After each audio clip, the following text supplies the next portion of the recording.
नमस्कार दोस्तों, आप लोगों का स्वागत है हमारे इस YouTube channel Rinkesh psychology facts में। अगर वीडियो अच्छी लगे तो वीडियो को लाइक शेयर, चैनल पर आप नए हो तो चैनल को सब्सक्राइब जरूर करें और कमेंट बॉक्स में जाकर हर हर महादेव जय बागेश्वर धाम सरकार जरूर लिखें।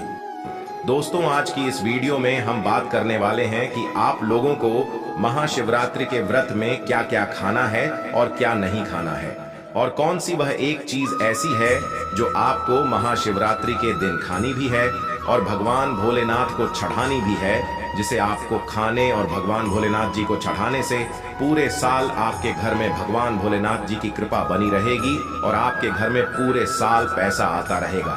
देखिए दोस्तों, जो महाशिवरात्रि होती है वह गंगा जल की हर एक बूंद की तरह पवित्र मानी गई है, शुभकारी मानी गई है। हमारे हिंदू परंपरा में शिवरात्रि का बहुत महत्व है और यह पर्व फाल्गुन मास के कृष्ण पक्ष की चतुर्दशी को मनाया जाता है। भगवान भोलेनाथ भोले भंडारी हैं। वे एक लोटा जल से भी प्रसन्न हो जाते हैं, मात्र एक बेलपत्र से भी अति प्रसन्न हो जाते हैं। लेकिन भगवान भोलेनाथ शीघ्र ही गुस्सा भी हो जाते हैं। जहां भगवान भोलेनाथ को कुछ चीज प्रिय है तो वहीं कुछ चीज आप यह भी हैं।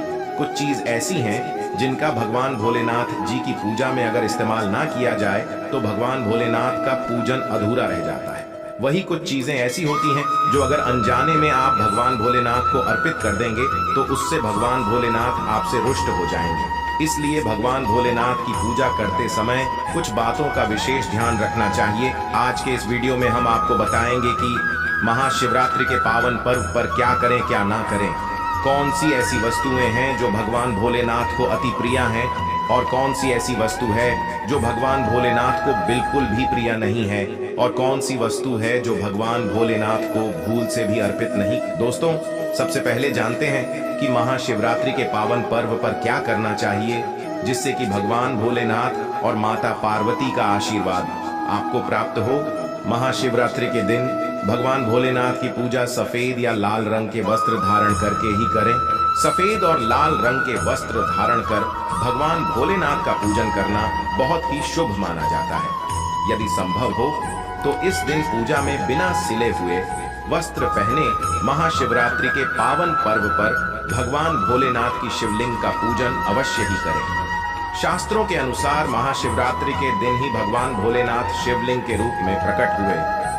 इसलिए इस दिन शिवलिंग का पूजन करना सबसे ज्यादा श्रेष्ठ माना जाता है। शिवलिंग का पूजन करने से भगवान भोलेनाथ और माता पार्वती के असीम कृपा प्राप्त होती है। वैसे तो महाशिवरात्रि पर भगवान भोलेनाथ का पूजन रात्रि के चारों पहाड़ में किया जाता है। दोस्तों, इस बार पंचांग के अनुसार फाल्गुन माह के कृष्ण पक्ष की चतुर्दशी तिथि की शुरुआत 8 मार्च रात में 9:47 से होगी। इस तिथि का समापन अगले दिन 9 मार्च शाम 6:17 पर होगा। महाशिवरात्रि व्रत के दिन भगवान भोलेनाथ जी की उपासना निशिता काल में की जाती है। इसलिए महाशिवरात्रि व्रत इस साल 8 मार्च 2024 शुक्रवार के दिन रखा जाएगा। दोस्तों, अब बात करते हैं कि आप लोग किस पहर में कितने समय पूजन कर सकते हैं। प्रथम पहर पूजन समय 8 मार्च को शाम 6:25 से शुरू होगा और समापन रात 9:28 को होगा।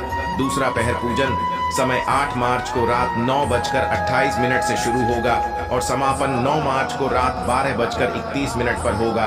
तीसरे पहर पूजन समय मार्च को रात 12:31 से शुरू होगा और समापन सुबह 3:34 पर होगा। दोस्तों, महाशिवरात्रि का मतलब है भगवान भोलेनाथ का रात्रि के समय पूजन करना। इससे भगवान भोलेनाथ अति शीघ्र ही प्रसन्न हो जाएंगे और आपको मनचाहा वरदान देंगे। महाशिवरात्रि पर भगवान भोलेनाथ के साथ माता पार्वती जी की पूजा भी अवश्य ही करें। ऐसा करने से आपको भगवान भोलेनाथ के साथ माता पार्वती जी का भी आशीर्वाद प्राप्त होगा। शिवरात्रि के दिन भगवान भोलेनाथ की शिवलिंग पर बेलपत्र अवश्य ही अर्पित करें। बेलपत्र भगवान भोलेनाथ को अति प्रिय है।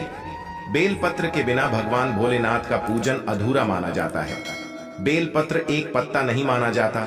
एक डांडी में जो 3 पत्ते जुड़े हैं उन्हें बेलपत्र कहा जाता है। एक डांडी में 3 जुड़े हुए बेलपत्र ही शिवलिंग पर अर्पित करें और चंदन से उस पर ओम नमः शिवाय लिख करके अर्पित करें। ऐसा करने से भगवान भोलेनाथ की कृपा प्राप्त होती है। महाशिवरात्रि के दिन भगवान भोलेनाथ को पूजा में अक्षत अर्पित करें। ऐसा करने से आपको भगवान भोलेनाथ जी का आशीर्वाद प्राप्त होगा। इस दिन रात्रि में भगवान भोलेनाथ का जागरण अवश्य करना चाहिए, जिससे आपको महाशिवरात्रि का पूर्ण फल प्राप्त हो सके। महाशिवरात्रि के दिन भगवान भोलेनाथ की पूजा करने से पहले भगवान श्री गणेश, भगवान कार्तिकेय, नंदी जी और माता पार्वती का पूजन अवश्य ही करना चाहिए, नहीं तो आपको पूजा का फल प्राप्त नहीं होगा। इस दिन बैल को हरा चारा अवश्य ही खिलाना चाहिए, क्योंकि बैल को नंदी जी का रूप माना जाता है, जो भगवान भोलेनाथ जी को अत्यधिक प्रिय है। दोस्तों, महाशिवरात्रि पर इन कार्यों को करने से भगवान भोलेनाथ की कृपा प्राप्त होती है। दोस्तों, अब बात करते हैं कि आपको महाशिवरात्रि के दिन क्या क्या खाना चाहिए। शिव पुराण के अनुसार माना जाता है कि महाशिवरात्रि पर व्रतधारी को धतूरा अवश्य खा लेना चाहिए। भले ही आप थोड़ा सा खाएं, लेकिन खा जरूर लें, इससे व्रत पूरा हो जाता है। इस दिन भांग खाने से संपूर्ण फलों की प्राप्ति हो जाती है। अगर आप भांग नहीं खाते हैं तो इसे थोड़ा बहुत छक लें, नहीं तो आपका व्रत अधूरा माना जाएगा। दोस्तों, महाशिवरात्रि के पावन पर्व पर भगवान भोलेनाथ और माता पार्वती जी की कृपा प्राप्त करने के लिए इन सभी बातों का विशेष ध्यान रखें, जिससे आपको व्रत और पूजा का पूर्ण फल प्राप्त हो और भगवान भोलेनाथ और माता पार्वती जी की आपको कृपा मिल सके। बहुत सी चीजें इस दिन के व्रत में ऐसी होती हैं जो आपको नहीं खानी चाहिए, और एक चीज ऐसी है जो महाशिवरात्रि के दिन जरूर खानी चाहिए, ताकि आपको इस व्रत का संपूर्ण फल मिले। महाशिवरात्रि के दिन बहुत से लोग व्रत रखते हैं। एक बेला उपवास रखकर कई लोग साथ भी भोजन करते हैं। महाशिवरात्रि का व्रत अगर आप रखते हैं तो ध्यान रखें, शरीर में पानी की कमी ना हो। इसके लिए अनार या संतरे के जूस का सेवन कर सकते हैं, लेकिन गन्ने का जूस मत पीजिएगा। महाशिवरात्रि के दिन फलाहार में सेब, संतरा, पपीता, केला, खीरा वगैरह खा सकते हैं। इस दिन नमक नहीं खाना चाहिए। बहुत से लोग सेंधा नमक का खाना खाते हैं, तो आप वो खा सकते हैं, कोई दिक्कत नहीं है, लेकिन सफेद नमक को मत खाएगा। आलू का आप प्रयोग कर सकते हैं, पर काला नमक को मत खाएगा। भूल कर भी चावल रोटी यानी अनाज का प्रयोग मत कीजिएगा। आप गेहूं तो एक बार खा भी सकते हैं, पर चावल मत खाएगा, इस बात का ध्यान रखिएगा।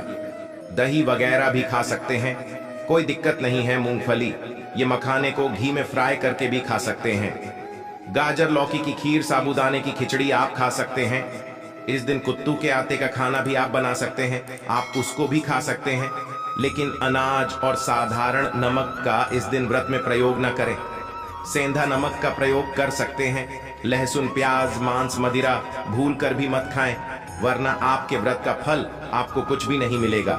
इन चीजों का आपको ध्यान रखना है, नहीं तो आप पाप के भागीदार हो सकते हैं।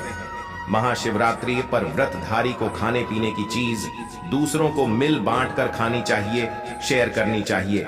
भगवान भोलेनाथ अति प्रसन्न होते हैं, लेकिन वो एक खास चीज जो भगवान भोलेनाथ पर अर्पित भी की जाएगी और खाए भी जाएगी, वो है पंचामृत। आप पंचामृत जरूर अर्पित कीजिएगा और बाद में उसको प्रसाद के रूप में जरूर खाइएगा।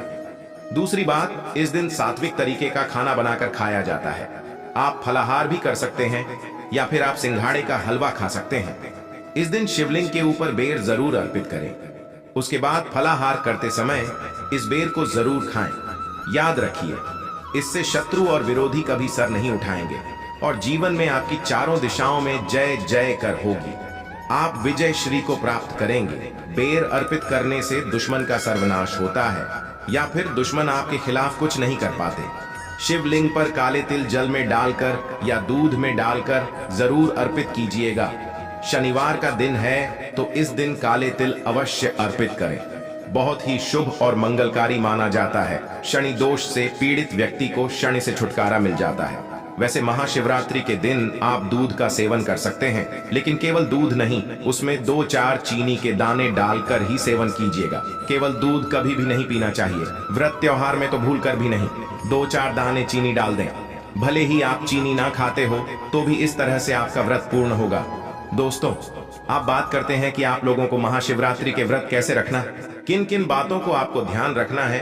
पूरी जानकारी इस वीडियो में आगे हम बताने वाले हैं। दोस्तों, वीडियो शुरू करें। सबसे पहले भगवान भोलेनाथ और माता पार्वती जी के सच्चे भक्त द वास्तु शास्त्र चैनल की इस वीडियो को एक लाइक अवश्य करें और कमेंट बॉक्स में जय भोलेनाथ और जय माता पार्वती अवश्य लिखें, जिससे भगवान भोलेनाथ और माता पार्वती जी का आशीर्वाद आप और आपके परिवार पर सदैव बना रहे। दोस्तों, महाशिवरात्रि पर गलती से भी ऐसे व्रत कभी मत रखना और ना ही महाशिवरात्रि पर ये 5 गलती करना, नहीं तो पूरी जिंदगी बर्बाद रहोगी। भगवान भोलेनाथ हमेशा हमेशा के लिए रूठ सकते हैं। ये गलती नजरअंदाज बिल्कुल भी ना करें। दोस्तों, महाशिवरात्रि किसी भी शुभ मुहूर्त में पड़े, लेकिन आप ये गलती कभी मत करना। महाशिवरात्रि के दिन खास तौर से व्रत रखते समय इस बात का ज्ञान आपको होना चाहिए। शिवरात्रि के दिन यह 5 गलती करना आपको भारी पड़ सकता है। इस दिन भगवान भोलेनाथ और माता पार्वती जी की पूजा शुभ काल के दौरान ही करना चाहिए। तो ऐसे में हम यह जानते हैं शिवरात्रि पर क्या गलतियां नहीं करना चाहिए जिससे भगवान भोलेनाथ क्रोधित ना हो। तो चलिए जानते हैं दोस्तों, शिवरात्रि के दिन क्या करें। महाशिवरात्रि के दिन व्रत करें और सुबह जल्दी उठे, स्नान करें और साफ सुथरे कपड़े पहने। शुभ काल में मंदिर जाकर भगवान भोलेनाथ जी को जल और दूध चढ़ाएं। इस दिन भगवान भोलेनाथ जी का ध्यान करें। ओम नमः शिवाय का जाप अवश्य करें। इस दिन आपको भोजन ग्रहण नहीं करना है, इसीलिए अगर आपने व्रत किया है तो सिर्फ फल खाकर ही व्रत पूरा करें और हो सके तो पूरा दिन फल भी खाएं। दोस्तों, सच्चे दिल से इस नियम को मानने वाला व्यक्ति भगवान भोलेनाथ जी को बहुत ही प्रिय होता है। दोस्तों, अब बात करते हैं महाशिवरात्रि के अवसर पर आपको क्या गलती नहीं करना चाहिए जिससे भगवान भोलेनाथ क्रोधित ना हो। दोस्तों, चाहे कुछ भी हो जाए, महाशिवरात्रि के दिन मांस मदिरा का सेवन गलती से भी मत करना, नहीं तो आपके साथ कुछ भी हो सकता है। महाशिवरात्रि के दिन देर तक कभी ना सोएं, इससे आपका भाग्य बिगाड़ सकता है। भगवान भोलेनाथ रूठ सकते हैं। महाशिवरात्रि के दिन दाल चावल या गेहूं से बने पकवान नहीं खाना चाहिए। इस दिन आप सिर्फ फल, दूध, चाय और कॉफी ले सकते हैं। दोस्तों, अगर आप भगवान भोलेनाथ जी को प्रसन्न करना चाहते हैं तो इस दिन काले कपड़े भूल कर भी मत पहनना। इस दिन जितना ज्यादा हो सके भगवा रंग, यह लाल रंग का ही कपड़ा पहने, बहुत ही शुभ और मंगलकारी माना जाएगा। इस दिन गलती से भी पति पत्नी शारीरिक संबंध भूल कर भी ना बनाएं, अन्यथा भगवान भोलेनाथ के क्रोध का सामना आपको करना पड़ेगा। इस दिन जितना ज्यादा हो सके दान पूर्ण करें। भगवान भोलेनाथ को अगर खुश करना है तो यह बातें गांठ बांध लें। दोस्तों, यह पाप कभी मत करना।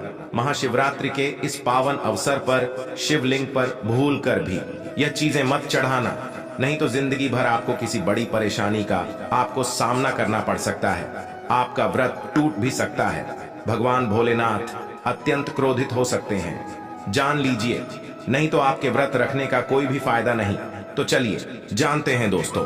नंबर 1, तुलसी। पौराणिक कथाओं के मुताबिक तुलसी को माता लक्ष्मी जी का स्वरूप माना जाता है। माता लक्ष्मी जी भगवान विष्णु जी की अर्धदांगिनी है। भगवान विष्णु शालिग्राम की पूजा में ही तुलसी का प्रयोग किया जाता है। ऐसे में शिवलिंग पर तुलसी का प्रयोग वर्जित है। यह आपको पाप का भागीदार बना सकता है। ऐसा अनर्थ कभी मत करना। दोस्तों, नंबर 2, सिंदूर। सिंदूर एक प्रकार से श्रृंगार की वस्तु है जो सभी देवियों को चढ़ाया जाता है, परंतु भगवान भोलेनाथ बैरागी हैं और वह महाकाल है, इसीलिए उन्हें सिंदूर नहीं चढ़ाया जाता है। ऐसा पापा आप कभी मत करना। दोस्तों, नंबर 3, शिवरात्रि के पावन अवसर पर जितना ज्यादा हो सके आपको भगवा रंग पहनना चाहिए। भगवान भोलेनाथ अति प्रसन्न होते हैं। इस दिन काले कपड़े पहनने से बचना चाहिए और मंदिर में काले वस्त्र पहनकर कभी प्रवेश न करें। दोस्तों, नंबर 4, हल्दी। सभी देवी देवताओं की पूजा में हल्दी का उपयोग किया जाता है, लेकिन कुछ का मानना है कि विनाश के देवता भगवान भोलेनाथ जी को अर्पित नहीं करना चाहिए, क्योंकि हल्दी सौभाग्य का प्रतीक है। दोस्तों, 5 केतकी के फूल। पौराणिक कथाओं के मुताबिक केतकी के फूल भी शिवलिंग पर नहीं चढ़ाना चाहिए, क्योंकि एक बार केतकी के फूल भगवान ब्रह्मा के झूठ में साथ दिया था। यह बात जानकर भगवान भोलेनाथ ने क्रोध में आकर केतकी के फूल को श्राप दे दिया। दोस्तों, नंबर 6, नारियल पानी। एक पौराणिक मान्यताओं के अनुसार ऐसा कहा जाता है कि शिवलिंग पर नारियल पानी नहीं चढ़ाना चाहिए, क्योंकि यह शुभ नहीं माना जाता। दोस्तों, नंबर 7, शंख जल। भगवान भोलेनाथ ने शंखचूर्ण नाम के असुर का वध किया था। शंख को उसी असुर का प्रतीक माना जाता है जो भगवान विष्णु का भक्त था, इसीलिए विष्णु भगवान की पूजा शंख से होती है, शिव की नहीं। दोस्तों, नंबर 8, तिल। यह भगवान विष्णु के मैल से उत्पन्न हुआ था, माना जाता है, इसीलिए इसे भगवान भोलेनाथ को नहीं अर्पित किया जाना चाहिए। दोस्तों, नंबर 9, टूटे हुए चावल। भगवान भोलेनाथ को अक्षत यानी साबुत चावल अर्पित किए जाने के बारे में शास्त्रों में लिखा है, टूटा हुआ चावल अपूर्ण और अशुद्ध होता है, इसीलिए यह भगवान भोलेनाथ को नहीं चढ़ता। आप ऐसा अनर्थ सेट करना चावल चढ़ाने से पहले ध्यान से देख लें, कहीं चावल टूटा हुआ ना हो, खासतौर से शिवरात्रि पर यह चीजें भगवान भोलेनाथ को चढ़ाने से भी व्यक्ति का भाग्य चमक उठता है। भगवान भोलेनाथ होते हैं अति प्रसन्न। तो चलिए जानते हैं दोस्तों। नंबर 11, गंगा जल। भगवान विष्णु के चरणों से निकली और भगवान भोलेनाथ की जटा से धरती पर उतरी है, इसीलिए सभी नदियों में गंगा परम पवित्र। गंगा जल से भगवान भोलेनाथ का अभिषेक करने से मानसिक शांति और सुख की प्राप्ति होती है। दोस्तों, नंबर 12, गन्ने का रस और का प्रतीक माना जाता है। शास्त्रों में इसे बहुत ही पवित्र माना गया है। प्रेम के देवता कामदेव का धनुष गन्ने से बना है। देव प्रबोधनी एकादशी के दिन गन्ने का घर बनाकर भगवान विष्णु की देवी तुलसी की पूजा की जाती है। दोस्तों, नंबर 13, 3 पत्तों वाला बेलपत्र। 3 पत्तों वाला बेलपत्र जो कटा फटा नहीं हो, ऐसा भगवान भोलेनाथ को चढ़ाएं। 3 पत्तों वाला बेलपत्र त्रिदेव ब्रह्मा विष्णु महेश का प्रतीक माना जाता है। महाशिवरात्रि के अवसर पर बेलपत्र अर्पित करने से शिवलोक की प्राप्ति होती है, ऐसा पुराणों में बताया गया है। दोस्तों, नंबर 14, धतूरे का फूल धतूरे के फल के समान। धतूरे का फूल भी भगवान भोलेनाथ को प्रिय है। इसका कारण यह है कि यह सफेद होता है और औषधीय कारणों से गुणकारी होता है। मानसिक शांति के लिए धतूरे के पुष्प को शिवलिंग पर अर्पित करें। दोस्तों, नंबर 15, चांदी के नाग नागिन के जोड़े कि ग्रहों के अशुभ प्रभाव के कारण घर में सुख शांति की कमी और आर्थिक परेशानियों को दूर करने के लिए महाशिवरात्रि के अवसर पर भगवान भोलेनाथ को नाग नागिन के जोड़े